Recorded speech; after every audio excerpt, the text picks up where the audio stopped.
You know, the world is going to want to see how this human responds to what took place last night. Without further ado, ladies and gentlemen, the other half of the Toxic Table, a man who has had to wait 5 long years. I know. Wow. Second longest championship drought in Boston history to celebrate another championship. Ladies and gentlemen, Boston, oh my God. Boston Connor. Yeah. We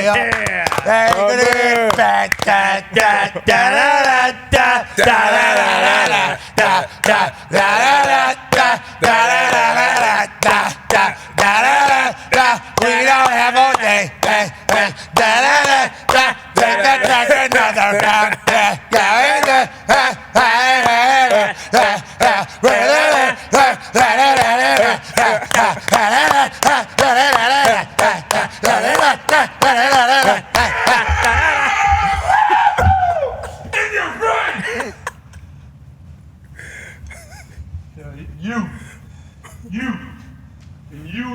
Mm-hmm. Yeah. And you. Yeah, that was Bailey McComas taking some shrapnel there in the back. Mm-hmm. If he was getting yelled at. Man.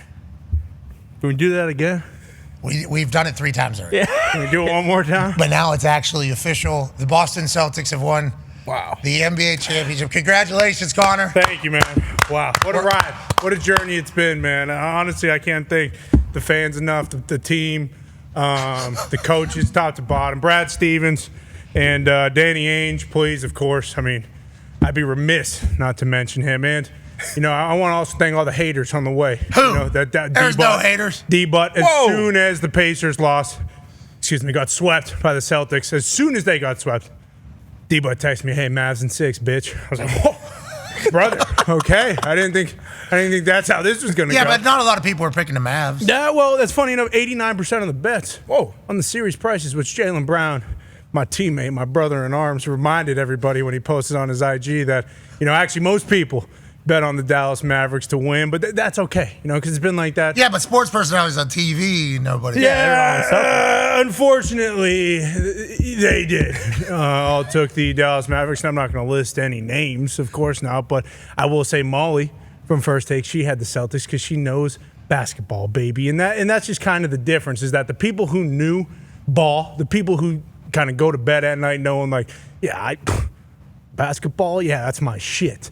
They knew the Celtics were going to win this title. And, you know, at the end of the day, the doubters are what drive us, baby. You know, the whole year, the boys in the locker room and in the team. And Joe always, you know, Joe, coach, I call him Joe just because we're boys. But coach. West Virginia legend. Coach, of course. You see, you know. Yeah. You know. I know Joe. You know Joe. I know Joe. Yeah, well, Coach. Excuse you. Yeah, thanks. Thank you. Joe. But Joe always reminds us all year, you know, nothing matters except for winning that last game of the season. And, you know, we did in dominant fashion. I mean, the whole entire league, they suck. It was fun, too, watching ESPN kind of roll out. The whole entire league, they suck. They do, don't they? I mean, what half the league, if you combine all their titles, they got like a quarter of what the Boston Celtics got. But it was fun when ESPN rolled out, you know, Josh Hart and Paul George and Julius Randle and Joel Embiid. And all these guys are just bitching and moaning and crying about being hurt. And sure, they were. Did Joe Mazzulla go into all these guys' locker rooms and break their legs? Is that why they were hurt? No, Tanya Harding. Because that's how it felt.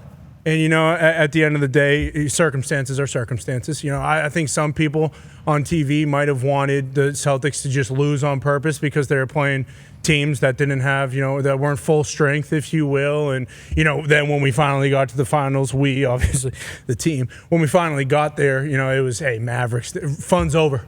Show's over, Boston. You know, you guys haven't been tested all year. By the time you guys turn around and wake up, it's going to be 3-1 Mavs. It's going to be too late for the Boston Celtics to win. And, you know, that just as we see wasn't true. I mean, the Boston Celtics is one of the most dominant teams in the history of the league, and maybe that's not true. I think it is. You know, I believe they're the 5th team since 2000 to win 80 games in a season. You know, some of those teams, do you know some of the teams that won 80 games? What they do? I mean, the Lakers. and Shaq and Kobe. Historic. The Heatles, we talk about them all the time. Still is. That was back when Miami, Bingo. The Warriors, of course, kind of the dynasty of the last 15 years. And, of course, the 2008 Celtics. And, this year really it was capped off by greatness. And I hope, all those people I saluted when I walked in, the 6, 7, 8, 9, 10 Celtics fans in here, I believe, after last night. I hope they realize what they witnessed. I don't think we're going to see something like that for a very long time until the Celtics do it again next year.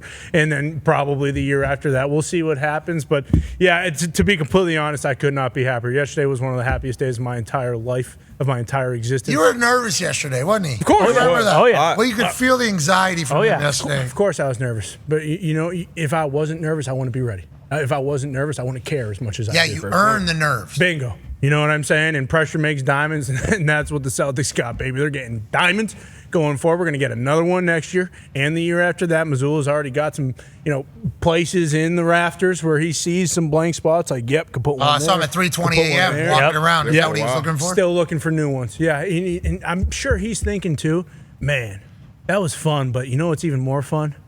Back-to-back. You know what's even more fun after that? Back-to-back-to-back. I don't think that this is the end at all. And you mentioned it, Jason Tatum did not win the Finals MVP. That's just another reason to go back and get another. Because at this point, hey, everyone should get one. I think Horford should get a Finals MVP. Congrats to him, 17 years. Yeah, final. All time. 186 postseason games, second most ever. Not the most in NBA history, second most ever. But Drew Holiday deserves one. Congratulations, another title. Yeah, superstar really brought the team together this year. And, of course, the man whose teeth look so bad this morning. I cannot feel worse for Derek White. He looks so bad. But it doesn't matter. Congrats, White. Yep, he's got a title, baby. And, I mean, I don't think there is a player in the NBA, and I think this is accurate. I don't think there's one player in the entire NBA. That was good journalism. You re-corrected yourself. Just thinking about it. I don't think there's one guy in the entire NBA that could have done what Peyton Pritchard did, without a doubt. He hit 3 buzzer beater shots from half court and beyond. I mean, that is asinine. This was his first time checking into the game. Just touched the ball for the first time. For the first time in 4 seconds, a bucket. Logo, other side. Bucket, not a backboard. That is wild. a bucket. And, of course, he says right after, I do this shit. And he does do this shit. And this entire team, top to bottom, was just so fun to watch. It really was one of those things where you mentioned I was nervous because of the fact that it was championship or not. When you're this close, the only thing going through your head is what can go wrong. It's not, hey, it's going to be cool seeing everybody in the trophy ceremony and everyone partying in the locker room. You don't think about that stuff. You just think about being the team that blows the 3-0 lead. So now that it's done, it is incredible. Basketball season, it was a hell of a year. I mean, I can't wait for next year already, but man, it was fun. Congrats, Connor. Congrats all the assholes. 18, we did it. 5 long years. 5 long years. Longest one of my entire life. Well, second longest in Boston history. Yeah, since 1960, I believe, when all 4 teams were officially in their respective leagues. Listen, this is why they're tough to have any empathy for ever. Like when the best Bruins team, best regular season in the history of the NHL happens to the Bruins and they lose in the first round, it's tough to feel any empathy at all because all these sons of bitches seemingly do is have parades. What? That is literally all they do. It's just parade. For what? We'll do a baseball one this year. Why not? Okay, how about well, obviously it's Patriots, so it's every other year. We got to have one for them. And then, we'll do a basketball one as well. That's fine. We'll do a basketball one. And then why not just toss it to Bruins one time? Yeah. It's a wild place, a lot of winning, and congrats to the Celtics seemingly kicking off what is about to be a few-year run here because everybody's returning, basically. Yeah. Everybody's still in a contract.